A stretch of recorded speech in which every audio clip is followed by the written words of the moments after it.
Uh, Hi everyone. Thank you for coming to the session.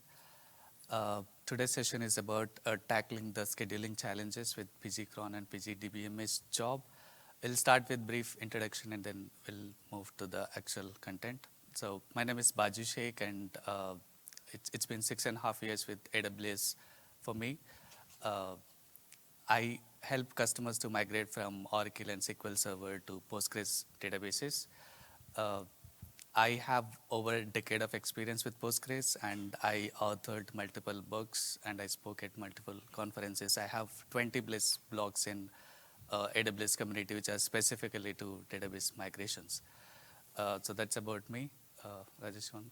Thank you, Baji. I'm Rajesh Kumar Sabankar. I'm a senior GTM database SA at AWS. Is it on? Okay. You guys can hear me, right? Yeah, but it's little soft. Good morning, everyone. I'm Rajesh Kumar Sabankar. I'm a senior database specialist SA at AWS. I have been with AWS for close to 7 years now, and I have been working on databases for over 14 years. And I have been author for multiple blogs. And today I will be presenting with Baji on tackling scheduling challenges with PG-cron and PG-DBMS job. Handing over back to Baji. Sure. So let's start with the agenda. So we'll start with job scheduling challenges when you are migrating from Oracle or SQL Server databases to Postgres. Let's see what are the challenges and what are the options available to overcome those challenges in Postgres. And there are a couple of extensions we want to talk about. Those are PG-cron and PG-DBMS job extensions. And there are advanced scheduling options available with PG-cron, and we want to cover a couple of use cases based on our experiences. And we quickly cover the comparison between PG-cron and PG-DBMS jobs so that you can choose which is the right option for you. That's the agenda, so let's start with scheduling challenges. When you are migrating from Oracle or SQL Server to Postgres, it's a very complex activity, so you need to build a lot of workarounds and a lot of solutions. So basically, you need to understand the source and target database engines so that you can assess the complexity and the functionality that you have in your Oracle or SQL Server database so that you can build the solution on Postgres. So some of the challenges. Yesterday I talked about the top migration challenges. One of the challenges that we came across is scheduling. So we have seen thousands of jobs scheduled in Oracle. Those are variety of jobs. Some of the jobs are to run at regular intervals, 10 seconds every minute or every hour. Some of the jobs are at specific date and time, and some jobs are ad hoc, just run at once and then that's it. So these are varieties of jobs we have seen. But when it comes to Postgres, you need to understand the complexity and adopt that workflow. So you need to assess the entire jobs that you have in source system and then build workarounds based on that.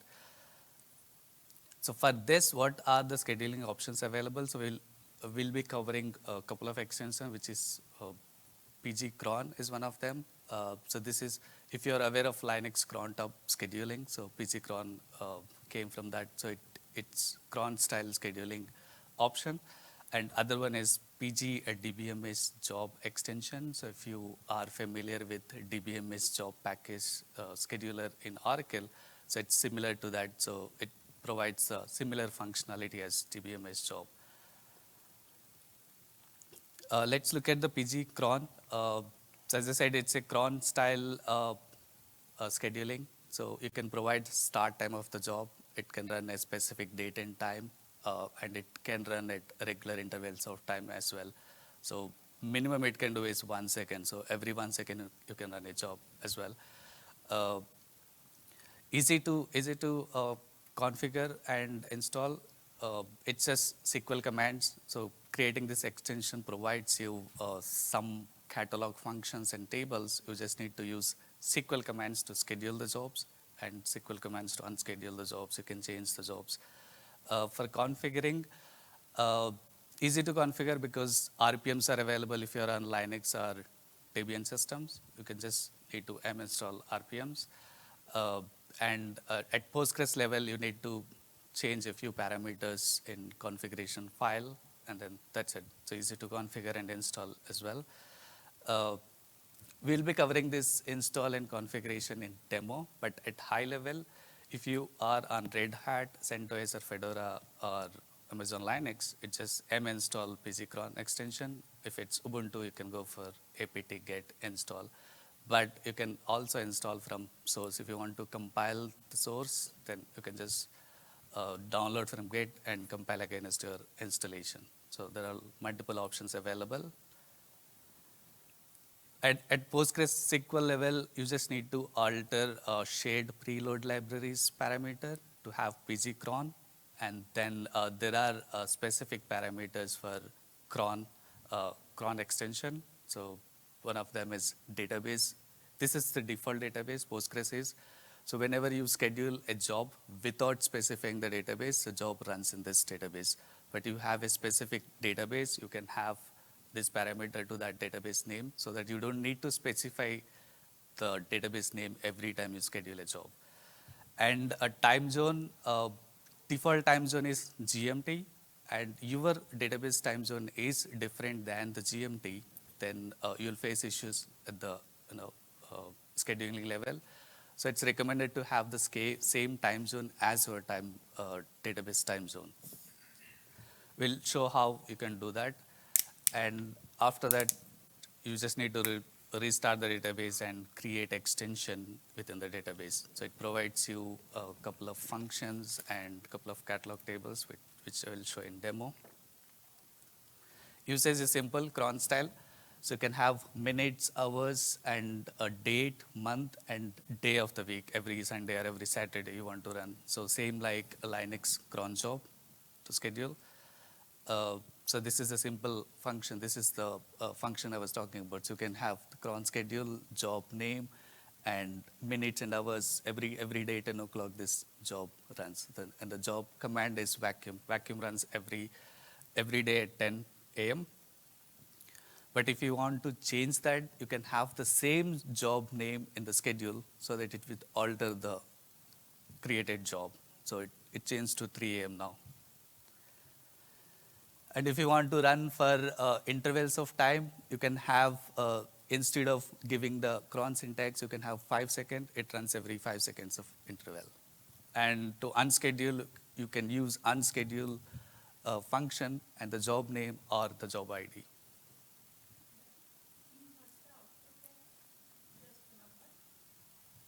This is the job ID. If you create the job, this is the job ID that gives you. So this job ID can use here instead of job name, or to schedule or unschedule, you can use job ID or job name.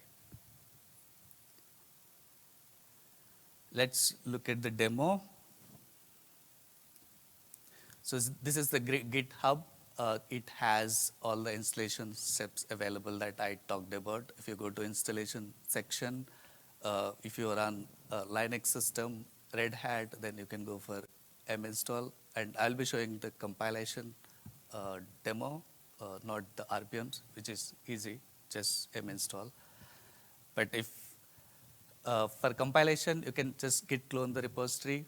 I already have, so I removed it and I git cloned it, and then go to the pgcron directory, and you just need to compile these binaries. So you need to export the path because it looks at your pgconfig file where your installation is, because that's where it installed the extension. So I'm installing it my 16 version. You just need to run make command, and then it prepares everything to create the binaries. And then if you make install, all these things will create binaries for you.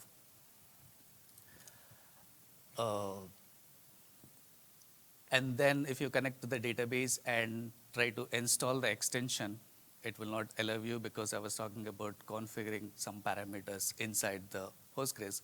So if you don't do it and try to create the extension, it will throw you an error. I just want to show that error and then go ahead. So this this is how you see it because nothing has been configured inside the Postgres conf file. So if you open Postgres conf file and go to shared preload libraries parameter,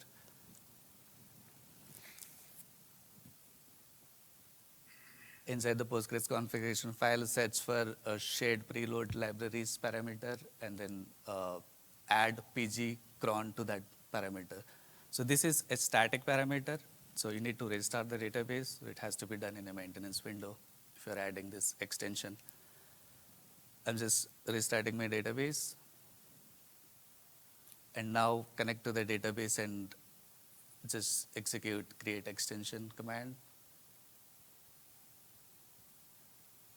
Extension has been installed and it created cron schema in which it creates the catalog tables and functions related to this. So these are schedule function and unschedule function. You can alter the job. If you want to specifically in database, you can use schedule in database function. And there are a couple of catalog tables. Job, which holds all the job details, and job run details will tell you the run details of every job.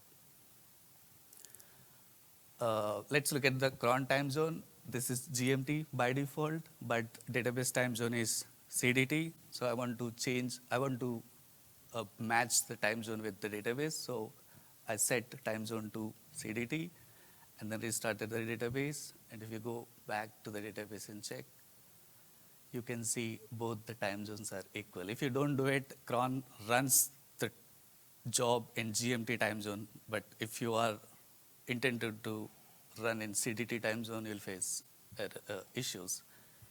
So you just need to have minutes and hours to run it. I'm just getting the timestamp from the database. It's 1413, so you need to have minutes first and hours. So I'll change it to 1314. 15, so in 1 minute it will run. So I'm just scheduling vacuum command, and my job name is nightly vacuum. And if you check the cron job table, you can see the schedule and the command of, and in which database it runs, database name as well. And there is pg cron job run details command as well, table as well, in which you can see the run details. So it's going to run in 20 seconds. You can check the run details in job run details. It hasn't run yet. I'm also making sure to check the PG start tables. That's where last vacuum run will be updated for every table. So there is no vacuum run, or vacuum might have run already. You can see the latest timestamp of vacuum run. So it's already 1415, so it should have been run now. If you check the cron job run details, This now is showing the system time, right? It is already 6 hours. yes.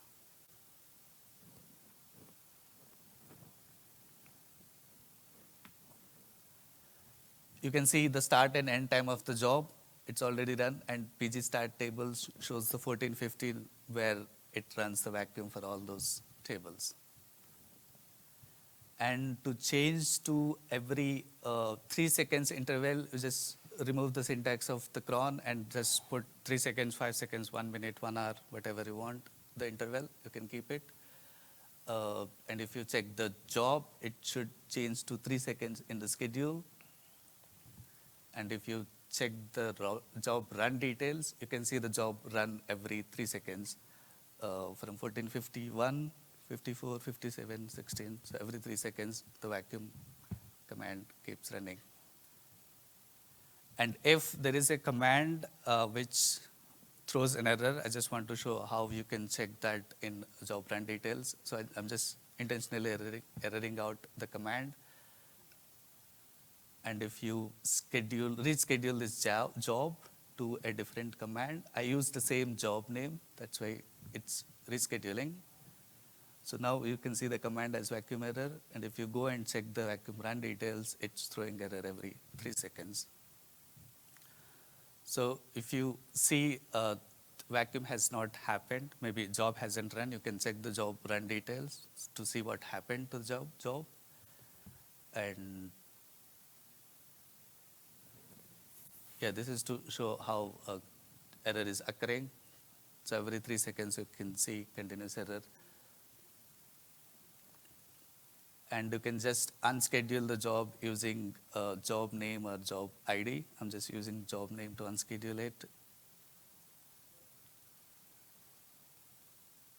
And if you go to job run details and see the time, last time it ran, it's still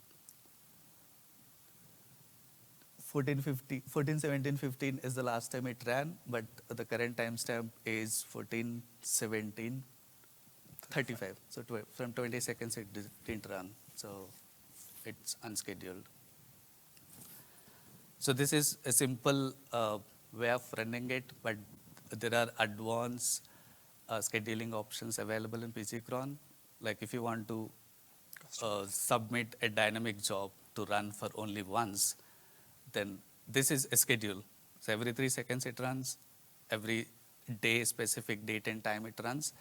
But run for only once, that's not available directly in pgcron. So Rajesh will be covering how those advanced scheduling can be done. And next, PG DBMS job.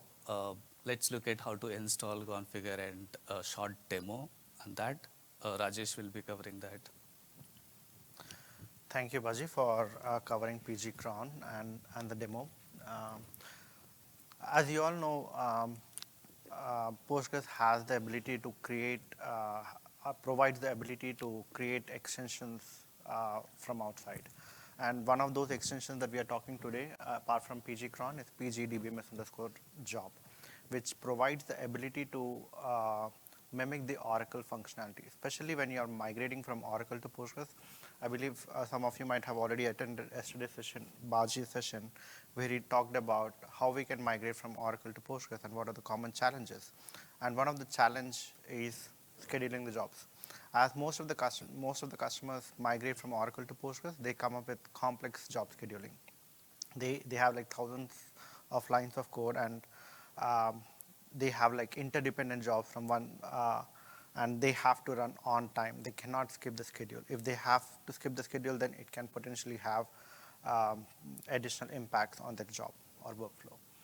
So given all those challenges and reduce the developer time in converting Oracle scheduler jobs to Postgres, PGDBMS job will provide or mimic the similar kind of Oracle features that is available.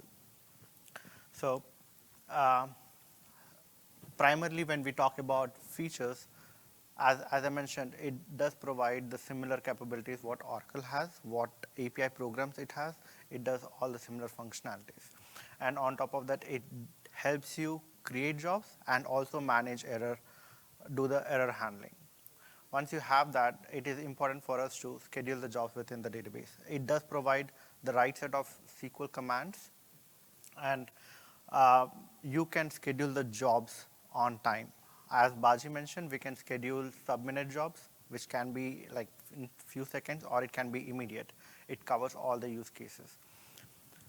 In order for us to tweak these jobs, we have to configure.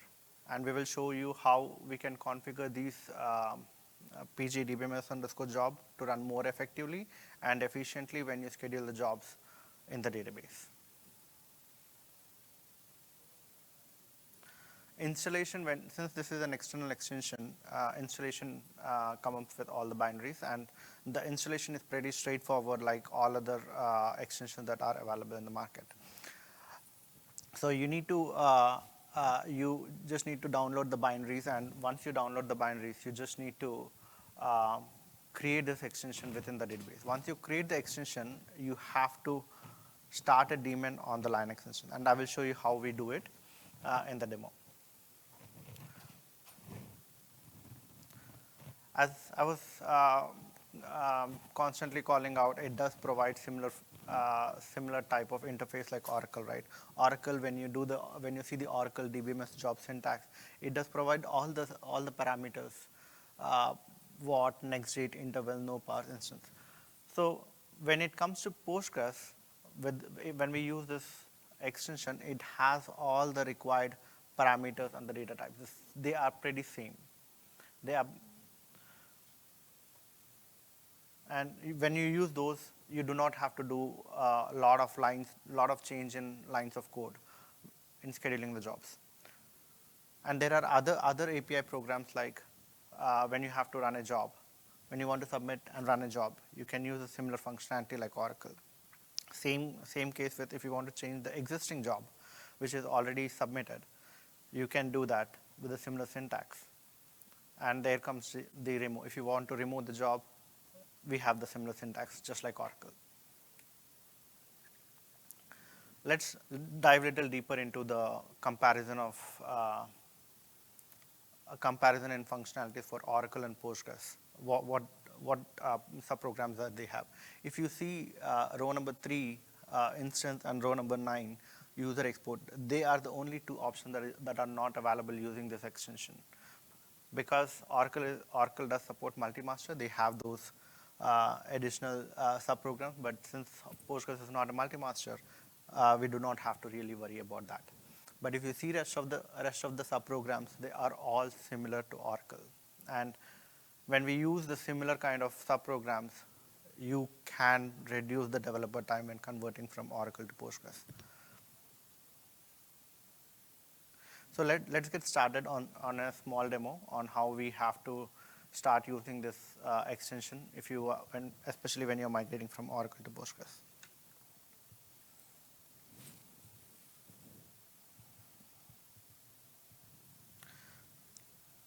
So this is the GitHub location where you can download this extension, and once you have this extension, you can click on the installation. Once you start clicking on the installation, you will get all the binaries required for the Linux or the system that you are using, Debian system that you are using.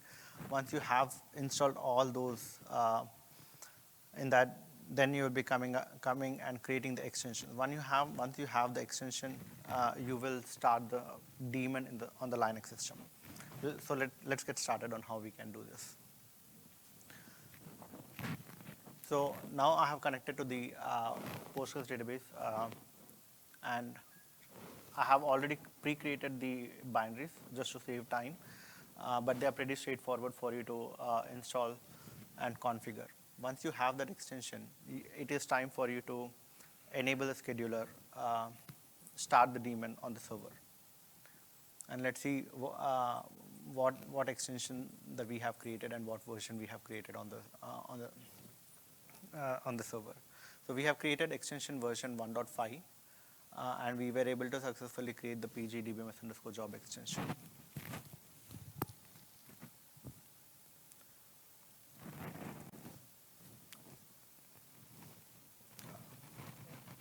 So now I have exited the PSQL, and now I'm going back to the terminal and trying to start the daemon, which will help you to kick off the jobs as you scheduled. And it does provide all the logging, and you can also configure the parameters so that you can actually queue your jobs, just like in Oracle. And when you start the daemon, it gives you a process ID, PID. And if this is running and you have the right configuration file, you will be able to schedule the jobs. And those jobs will be running on time. So as you see, the process ID 12020 is the one that has been created when I start the daemon.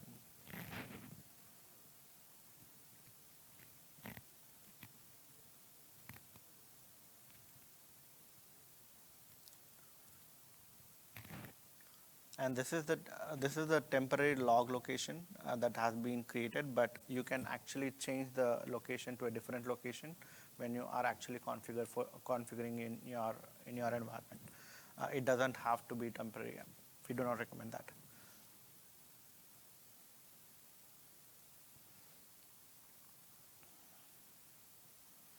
And as I mentioned earlier, right, it does provide Oracle-like interface. If you see all the relations that you are seeing over here, they are pretty much they are same as Oracle. They are nothing different. So it is easy for anybody to come and manage your. Does it have the DBA and the user,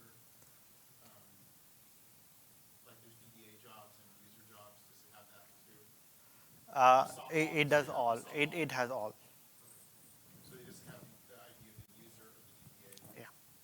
So it provides with all underscore scheduled underscore jobs, not just DB underscore something like that.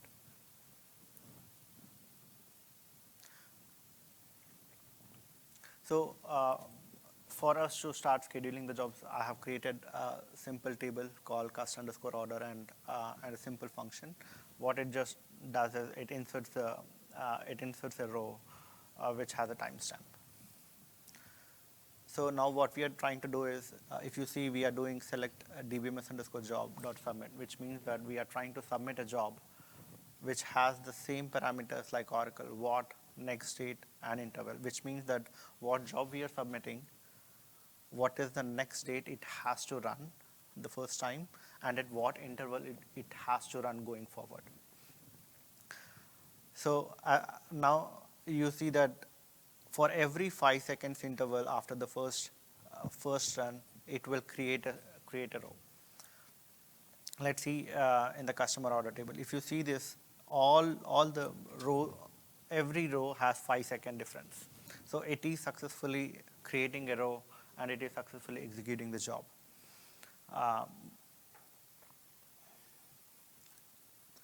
And the same thing you can also see within the relation that we have seen just now, the views and all underscore scheduled underscore jobs. So you see this, it has given the last date, next date. And also on the right hand side, you are seeing the interval which does say run for every 5 seconds.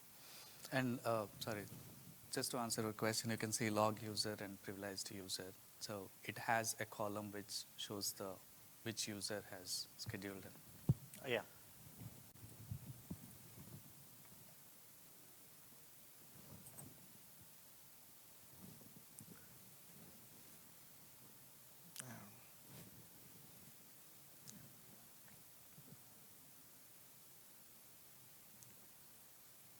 So let's go. Let's see the other mechanisms on how we can schedule. Now we were able to schedule the job, right? If at all, if we have to change to a different date, next date, we can still do that. As you see in the comparison table, right? This is one of the API program that we had. Schedule it to the next date, and if you see the next date and the last date, it has the last date has 2024-11/03, whereas now since we have scheduled it to the next date, it has changed to 2024-11/04. It has successfully changed the next date when it will be executing.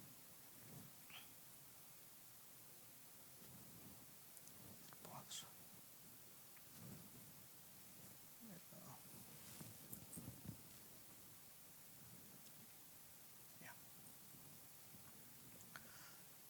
And now we can go with the next one.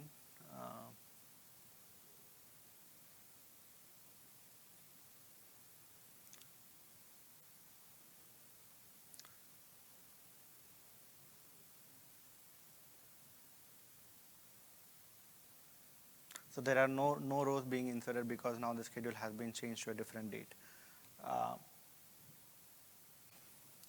If we have to change the job to broken state, which means that for some reason you have identified a job and it is not running and it is causing issues, you can change the state of the job to broken, which means that even though you have hit the schedule, it will not run, just like Oracle.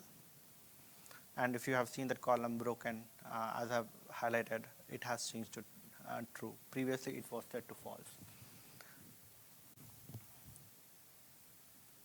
And if you do not need this job anymore, you can remove this safely by using the remove subprogram, and now you will not see any of those jobs running going forward. And here comes the next interesting part. Now you have till now you have seen that how you can submit the job, run the job, and remove the job, the entire workflow. But now, what if you just like in Oracle, what if you want to submit the job only once? It has to run only once, not repeatedly, and we have to use that very cautiously when we are doing, because we do not want to run the job multiple times, and it can create an additional overhead, and it may create false results. So with this one, if you see, we have submitted the job, and it will run only once when we do job.submit without any interval.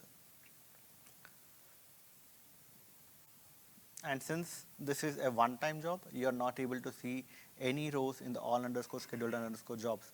But if you see in the all_scheduler_job run details, it has created a second job number 2, and it also inserted the row number 22. And if you see the log files as well, as we have seen, it has executed only once. It is not repeatedly inserting the records or executing the job number 2.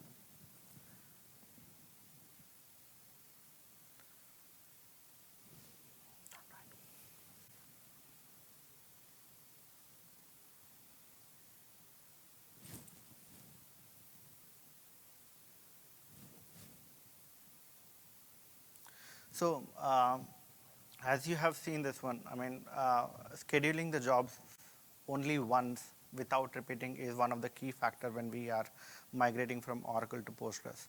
With pgcron, you have seen that you can do cron.schedule, cron.unschedule. The moment you use cron.schedule, it runs as per the calendar date or the interval that you have specified. And there is no ability at the moment with pgcron that you can stop in the middle. You have to go ahead and manually do the cron.unschedule. So this is one of the challenges that we typically see when we are moving directly from directly to pgcron. But if at all, if your organization wants to use pgcron as a specific tool without relying on any other third-party tools, you can still do that. But you need some additional lines of scripts, additional logic that you have to incorporate. As I mentioned, cron.schedule is the only option, but it runs more repetitively. You cannot unschedule the job in the middle. So what we have done is, there is an alternative and there is a logic what you can implement. What you can do is, you can submit a job with a second interval, because that is the closest pgcron does provide. You can run a minimum with 1 second, and if you are running in intervals, you can do up to 59 seconds. So schedule the job with a 1 second interval using cron.schedule, and that job will be running as per the schedule.